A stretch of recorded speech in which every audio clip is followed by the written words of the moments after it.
All right, so now coming to the real stories, I want to hear more about Brandon and his startup story. So tell us how you got started. Yeah, actually, I'm a barista. Okay. So at 2020, I was looking for a part-time job. Okay. So there's a school here, actually. I've applied as a barista trainer. And then from there, I attract people with the same sentiments with me who wants to build some business. Okay. Yes. So my partner now. Sorry, but I cannot. He's a silent partner. So Yeah, sure. We respect privacy. yes, he was my student before. Okay. So Kabayan Brewers should be in the Philippines. Okay. But then COVID hits, so that's why we tried Kabayan Brewers here in Qatar. Why Kabayan Brewers? Kabayan Brewers because the coffee is 100% from Philippines. And the coffee is we are direct source from the farm. So we also it's a support from our farm. And then one of the things that give me a drive to build a coffee shop here in Qatar because I wanted to support those farmers.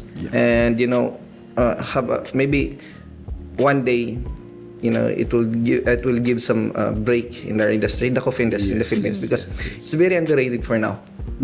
So as you can see, Kabayan Brewers is still surviving until now. We know it's very hard. It's very struggles real.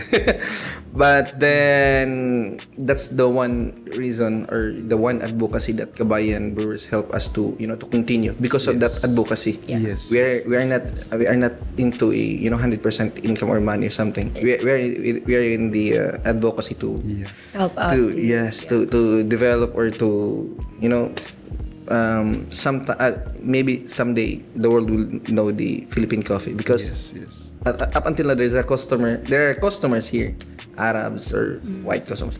They don't know that there's a coffee in the Philippines until Oh, really? Yes, they don't know these things. And then surprisingly they taste the coffee, they love it. They until now they're fan of Kabayan Brewers. So Wow. so that is Kabayan Brewers. We are into deeply in our advocacies, to Great. hopefully survive. That's really inspiring.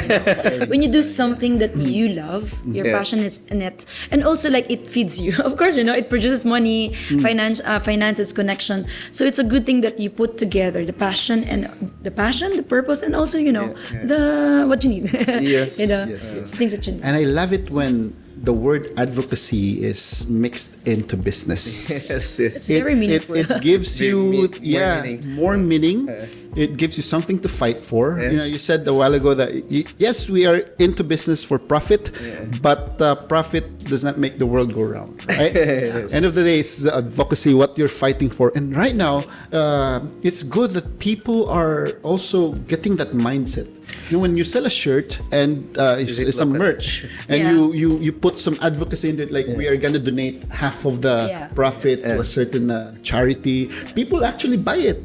So for Filipinos out there, or for international coffee lovers out there who haven't heard of Filipino coffees yet, Kabayan Brewers is here. All right? Let's go. Think of a business that doesn't just work for profit. This is a business that has an advocacy to put the Filipino coffee in the map. Exactly. All right? And we are all support. All support. Thank you so much. I've been to your coffee shop. It's amazing. You know why, Leo? They have this live band. They have board games, cozy, and then just Filipino. You can feel like, oh my gosh, I'm in a Filipino coffee shop. You know what I mean? I haven't visited yet. We have to go after this. Yes. Good. Maybe you didn't try Filipino coffee for now. There's another coffee shop here. I'm not gonna mention the name. It's also a Filipino. I used to go there when I was still working as an employee. My office is in West Bay, but I don't usually go to the office. I sit there, so the crew and all knows me. There's also doing Filipino brand and all. But today you're the man. Okay. So what other challenges have you weathered to survive the how many years now? Almost 3 years now. 2 years. 2 years. Yeah. 2 years, yes. So what other challenges have you battled or weathered to be where you are right now? Yes, COVID is number one. Number one, yes. And also by the time that they are preparing this World Cup, the constructions and everything. Oh, you're also affected. Yes, The area. I think it's 1 year. Yes, The roads were the roads were yes.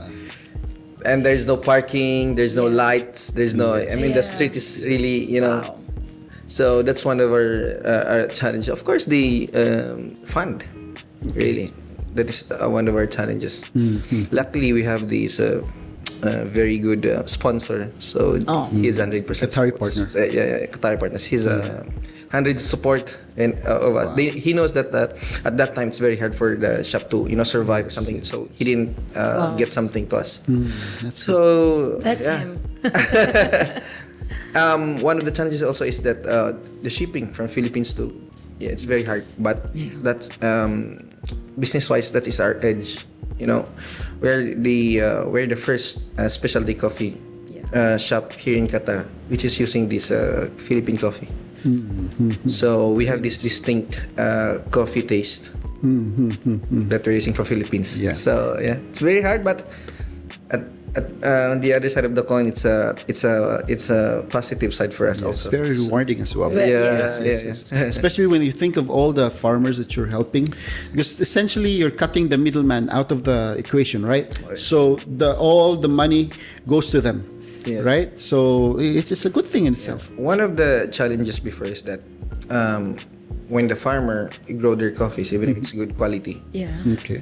Philippines, they don't buy these things. They will just say, this quality is like this one, and then this is the price. So they will be the buyer decide the price. That's the problem in the Philippines. Yeah. But as a coffee professional, so we tend to help those farmers. Amazing. Know that when they produce this kind of beans, then we buy like this one. We buy like in the amount of this one. So and then now actually in the Philippines is slowly getting there. Yeah, So, they know that the coffees should be graded, and then if the coffee is graded, there will be a good price for this kind of coffees like this one.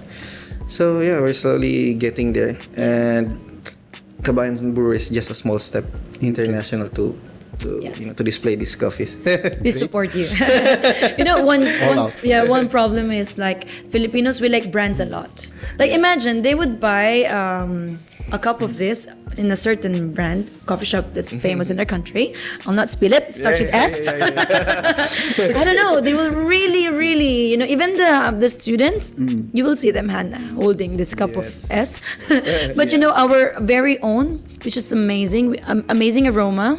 I came from Batangas, and we have Kaping Barako, and I grew up. When we have our gathering, relatives gathering, we will be served by this coffee. And with milk, of course, because I'm still young that time. And it's really good. I like the aroma. It's the strong aroma. And the taste is amazing. But the thing is, because there's no branding, and no one is even, bothered to, okay, let's give it a try. Or even, maybe some tried, but still it's not yet in the market. So that's one of the big factors. So I think the takeaway from that, problem is to really work on the branding. How does it work for you? How did you elevate the branding of your business? Well, actually, from the start, we already decided what would be our target market. So from there, we start with Kabayan Brewers, Kabayan. So we know already what's the target audience. So that's why we end up connected with your audience. Target audience. Yes. Yes. It's not really this coffee is for Kabayan Brewers, but we are a Kabayan that brews coffee from Philippines. So Exactly. that's why it's Kabayan Brewers. But you know what? The Filipino market in Qatar is a very nice market to Yes, target. exactly. So we're known as the spending market. Exactly. People, Consumers. the big businesses out there are always looking for the next big Filipino brand to bring here, because they know that when they bring those brands here, Filipinos will actually go and buy. They will be on queue for hours just to get a taste of that. I remember when one of the fast food chains opened here. Not here. In Dubai, there was a queue for like 2 hours, and they're only allowed to buy like a certain quantity. But people are really buying. They're really patronizing the Filipino product. So I think for all businessmen out there, especially if you're going to be bringing Filipino, if you're a Filipino entrepreneur, invest in the brand. Okay. Yes. Find a good brand. Let me just share a little bit of my new venture Go as well. You mentioned about coffee brands and all. It's a good thing and a bad thing at the same time. Big brands can compete and dominate the market. But if we are able to brand our product very well, and it has some certain connect with Filipinos or a target market, they will also really patronize us. Yes. Yeah, like this brand that we have here. Here we go. This is a very famous Filipino brand that we brought here in Qatar. We're the sole and exclusive distributor here. And when we released the product, just 2 weeks down the line, we're almost out of stock.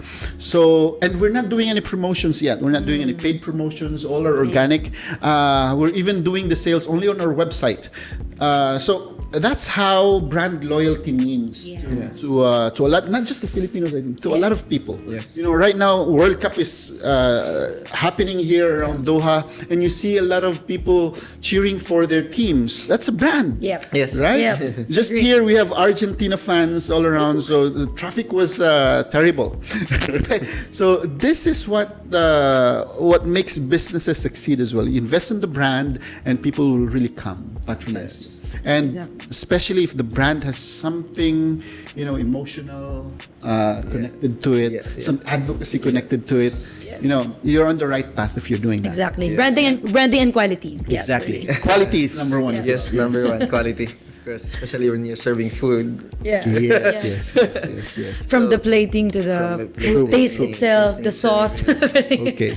Yeah. Only, also the people around those cafe or milk tea shops Yes. or restaurants. So they're also a product, Yes.